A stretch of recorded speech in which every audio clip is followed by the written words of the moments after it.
Hey all, welcome back. Today's lecture is going to address sort of a larger question about what it is that we're reading and studying and thinking about. Sort of larger question about the genre. And so today I'm going to use a PowerPoint lecture. I'm going to be talking sort of behind the scenes or down in the corner with PowerPoint lecture. But yeah, without further ado, let's jump right in here. I wanted to begin the lecture by posing, I guess it's a difficult question, really, but one that's crucial to the content of this course. In short, what is horror fiction? Or maybe even more broadly, what is horror? I say it's a difficult question because as soon as you start trying to answer it, it quickly becomes hard to pin down, complicated, and tricky. Here is the celebrated British horror writer. You may have heard of this guy. His name's Clive Barker. Here he is pointing out how tricky this question is, this question of what is horror fiction.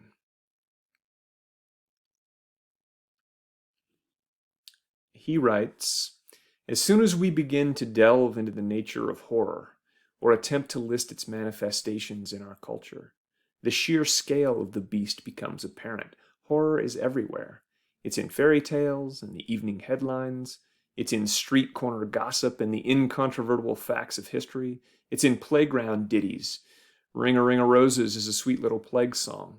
It's on the altar, bleeding for our sins. Forgive them, Father, for they know not what they do. That Ring-a-ring-a-roses, that's like the British version of Ring Around the, what is it, Ring Around the Roses? Ring Around the, I can't remember what it's called here. Ring Around the Rosie, Pocket Full of Posies, Ashes, Ashes, They All Fall Down. Yeah, it's a plague song. It was a song that was invented during the plague. So yeah, kind of creepy. But his point is that it is everywhere. Nevertheless, I would like you to try to answer the question. So if you would be so kind, go ahead and hit pause on the video right now and take a couple minutes on your own to try and answer this question for yourself. What is horror fiction? What defines it? How is it different from, say, I don't know, romantic comedy? What's distinctive about horror fiction? What is horror fiction? So hit pause and do that. Go ahead. I'll wait. Okay. I'm betting that many of you came up with some of the answers that we're going to look at now. But as the slide says, there is more than one way to define this, more than one way to skin a cat here. So we're going to talk briefly about one way. Literary scholars still argue about this question, and the reason is there are a number of different ways that people have approached it. But maybe the most straightforward way to think about what horror fiction is would be to assert that horror fiction is determined by its content, right? By its content, by what it's about. If the story includes ghosts or monsters or psychopathic killers, or haunted houses, or devils or demons, well, then it seems like it's probably horror fiction. And clowns, of course, always terrifying, terrifying clowns. Right? So the idea would be defined by its content. That's how we would understand horror fiction. And initially, this seems like a pretty helpful definition. If the text has got scary stuff in it, then it's horror fiction. But this gets complicated pretty quickly because, as that Clive Barker quote makes clear, horror shows up all over the place.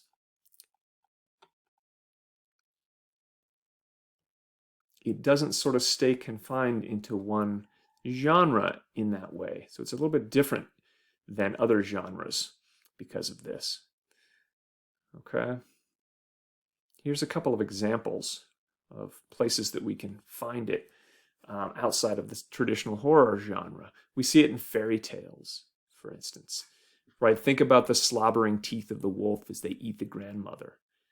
Right? I mean, that's a horrific moment. We see it on the news. People dying, people murdered, children abducted, on the evening news. It's in video games. More importantly, perhaps, it shows up in all different kinds of stories.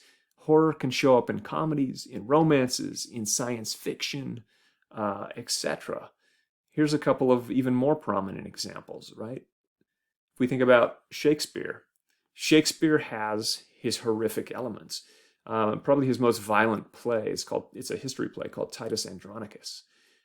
So here's a scene from Act 1, Scene 1. A woman, Tamora, her son has been captured by Titus Andronicus. He's about to be executed. So she's begging for his life. Tamora says, "Thrice noble Titus, spare my firstborn son." And Lucius, one of the guys that's working with Titus, says, "Away with him, and make a fire straight. And with our swords, upon a pile of wood, let's hew his limbs till they be clean consumed." And then he and some other soldiers pick up the son, a guy named Alarbus, and they take him out, and they cut him into pieces and burn his limbs, right? And his mother screaming, "Oh, cruel, irreligious piety." So it's a horrific scene, right? And it's rendered in the film versions and in the stage versions. So, this guy's dismembered and burned. It's kind of a scene straight out of a horror movie, out of Saw or something, right? So you've got it in Shakespeare. You've got it in the Bible, of course, right? The crucifixion is a horrifying sequence, a horrifying part of the story. If you've ever seen Mel Gibson's Passion of the Christ, you can see how horrific the tale of the crucifixion can be. But even in the Bible itself, right? Here's Matthew 27:29. "And when they had plaited a crown of thorns, they put it upon his head, and a reed in his right hand. And they bowed the knee before him and mocked him, saying, 'Hail, King of the Jews!' And they spit upon him and took the reed and smote him on the head. And after that they had mocked him. They took the robe off from him and put his own raiment on him and led him away to crucify him. And when they were coming to a place called Golgotha, that is to say, a place of a skull, they gave him vinegar to drink, mingled with gall. And when he had tasted thereof, he would not drink." And then they crucified him. So yeah, a horrific moment even in the Bible. So the content of these narratives, the Bible, Shakespeare, of these narratives, and countless others include elements of horror. But we wouldn't categorize these texts as horror stories, it seems. Content, then, may not be the best way to try and define the genre. Okay? So a second way that we might think about defining horror fiction is, as the slide says here, right? We might define horror not by the content so much as by the emotions it creates in the reader or the viewer. That is, we can identify horror stories by the fact that they cause in the reader a range of kind of fears and uneasiness. So stories that cause dread, anxiety, terror, disgust, and a whole host of other possibilities. This might be the way to identify horror fiction, right? We might call this the emotion theory of horror. Stephen King, the kind of grand master of horror himself, has spent some time thinking about the nature of horror fiction. He's got a book, came out in the 80s, called Danse Macabre. It was a nonfiction book where he's just thinking about horror, how it works and what it means. And he proposes in that book something along the lines of this emotion theory of horror. He proposes that horror happens on 3 different levels. Okay? The first he calls terror, and he calls this the finest emotion, or the finest of the 3. Right? It's to his way of thinking, it's the unpleasant speculation that happens when you can't see or hear or know the thing that is there, but you sense something is wrong. So there's this building sense of speculative sense, this unpleasant speculation, right? This is a mental experience rather than a physical one, right? It's a kind of cognitive experience, a more cerebral experience of unease and anxiety. You're starting to freak out, but it's a mental experience. The second level, terror is the first. The second level is horror, and he calls this slightly less fine. This is the emotion of fear that underlies terror. The emotion of fear that underlies terror. It includes a physical part, not just mental now. So the scary thing is seen to some extent. You see a bit of the monster, right? So there's something to be kind of horrified by. It's not entirely sort of in your imagination, in your head. You get to see it a little bit. And then the lowest level he calls revulsion, or the gross out.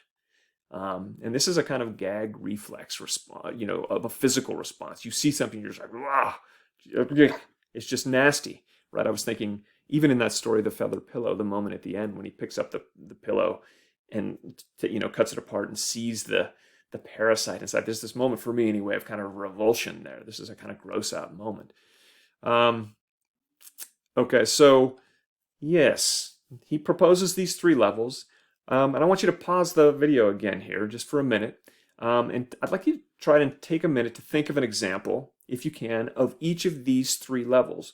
And these could be films or books that you've read, but take a moment, pause, and see if you can come up with an example of terror, of horror, and of revulsion. Okay.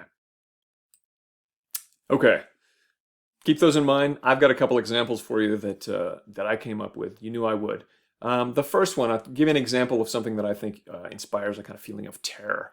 This is a scene from The Shining. If you've seen The Shining, I guarantee you'll remember this scene. This is a scene with Danny, the little boy, on his tricycle, on his little big wheel, and he's pedaling it around in the hotel.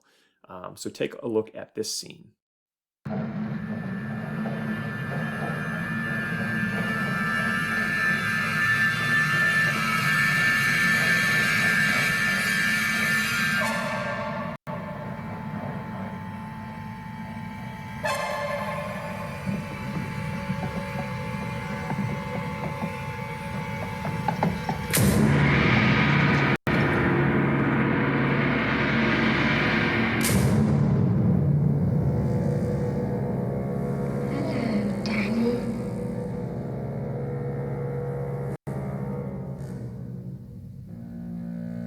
Play with us.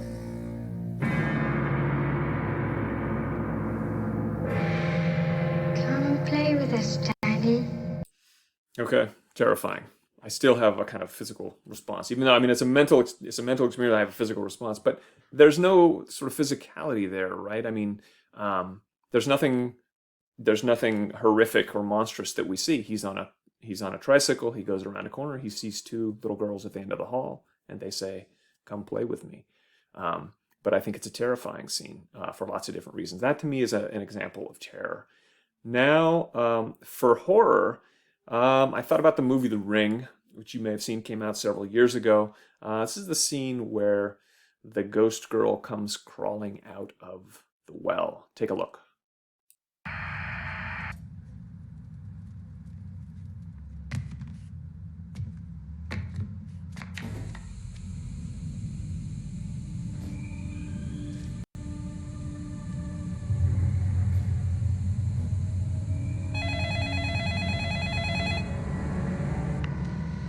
Pick up the phone, Noah. Come on, pick up.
Okay, the interest there for me, right? I mean, it is I think a horrifying scene, very scary, and it's because, but in this case, we do get to see the monster a bit, right? There's a kind of physicality. There's a physical fear of something that you can see.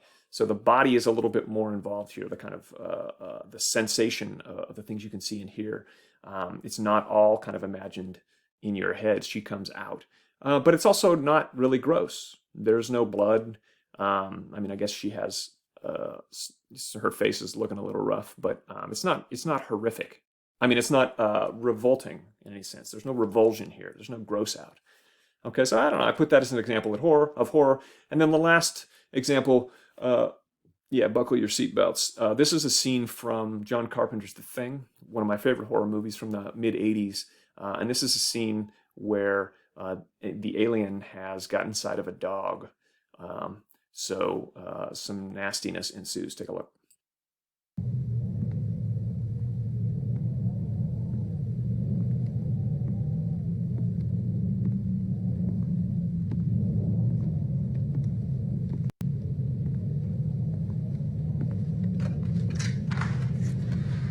Go ahead. Go ahead. What are you waiting for?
In there. It's weird and pissed off, whatever it is. Bennings, go get Childs. What is this? What's going on? Hey, Palmer, what is it? I don't know. Wait, Childs. Mac wants the flamethrower. Mac wants the what? That's what he said. Now move. Damn it.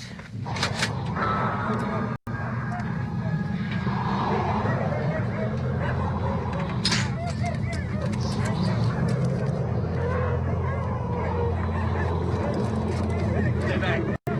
Back, what is it?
Get your ass over here!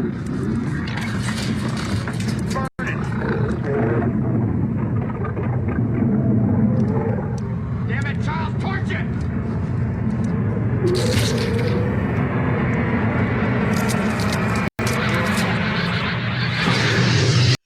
Yeah. All right. You're welcome. You're welcome. Okay, so those are the three levels that Stephen King proposes, and I think that they dovetail nicely with this idea of the emotion theory of horror, right? The idea that horror is defined by the emotions that it causes. Here, I like this quote from Stephen King too in the same book. He talks about this. He says, "I recognize terror as the finest emotion, and so I will try to terrorize the reader. But if I find I cannot terrify him or her, I will try to horrify. And if I cannot horrify, I'll go for the gross out. I'm not proud." I don't know. I thought that was funny. I like that bit. But I want to say here, so I like the emotion theory of horror, but it also has its own limitations. It's not perfect, right? Defining genres is always notoriously difficult. So, as we noted already, other genres and media forms can generate these same emotions. So Shakespeare, the Bible, the evening news, but those things don't really fit the horror genre. I don't think you would call Titus Andronicus Shakespeare's history play. I don't think you would call it horror fiction, and I don't think you would call the Bible horror fiction, right? But we might call these horrific moments, right? Moments of horror. And if we do that, then we still preserve maybe that link between horror and these emotions, and I think that's a helpful step forward. Another problem is that some horror fiction does not generate terror, horror, or revulsion. Instead, I think these kind of horror stories are more interested in speculative ideas or just plain weirdness. They're not really focused so much on scaring the crap out of you. I'm just trying to think of examples of this. It's a little bit tricky, but the short story An Occurrence at Owl Creek Bridge by Ambrose Bierce. It's about a guy who is hung. We find out at the end of the story, but the whole story unfolds in the moments where he's dying with a noose around his neck, and you don't know that until the end of the movie. And I think it's a story that I think it's horrific, right? It's the moment of death, but it is not really interested in scaring you. It's more interested in exploring the idea of what that moment at the end of your life would be like or could be like. So that would be an example to me of something I would call horror fiction, but that really isn't after these emotions. It's, again, kind of weirdness or exploring these ideas. And I thought, too, another example maybe one of the most famous examples of the use of the word horror is at the end of Joseph Conrad's novel Heart of Darkness. And it also happens in the film Apocalypse Now, which is based on this. But the main character, Kurtz, is dying. Everything is sort of falling apart around him. His whole world is coming apart. And you get this quote here, right? This is the narrator talking about Kurtz, the guy who's dying. He says, "Anything approaching the change that came over his features I have never seen before and hope never to see again. Oh, I wasn't touched. I was fascinated. It was as though a veil had been rent. I saw on that ivory face the expression of somber pride, of ruthless power, of craven terror, of an intense and hopeless despair. Did he live his life again in every detail of desire, temptation, and surrender during that supreme moment of complete knowledge? He cried in a whisper at some image, at some vision. He cried out twice, a cry that was no more than a breath. The horror, the horror. I blew the candle out and left the cabin." This doesn't, Heart of Darkness does not fit into the horror genre. I would never describe it as horror fiction. Or rather, I think that it does sort of function in that vein, but it's not working to evoke these moments of revulsion or terror. This is a moment of horror, of horrific ending for the character, but it's, again, more interested in the ideas of end of life and the ideas that have orbited around this character for the whole novel. That's what's going on here. So I just offer up this last bit as another potential complication to the emotion theory of horror. I think it's a strong theory. I think it's helpful, but there is some stuff that qualifies as horror fiction or close to horror fiction that really isn't working to bring about those emotions. So that's a little qualification there. But again, I think that it's not perfect, But the emotion theory of horror, which is sometimes also called the affect theory, affect is sort of a synonym for emotion. I think it gives us one helpful way to think about distinguishing horror fiction from other genres and other modes of writing. And I think it raises a final interesting question too, right? It's as if our bodily response, the way that we feel and the way we feel emotionally and the way that we feel physically, is the thing that distinguishes the horror experience. And so this raises a question for me that maybe we can keep thinking about as the course unfolds, right? Is there then some deep connection between horror fiction and the body, both emotionally and physically? It feels like terror is a sort of emotional response, a kind of higher cerebral emotional response. But something like revulsion is almost a bodily gag reflex, right? Both forms of feeling and both deeply connected to horror. So I think that this question is worth keeping in mind going forward. Okay? Everyone's still traumatized from those film clips I showed. But thanks. I'm going to end the video here.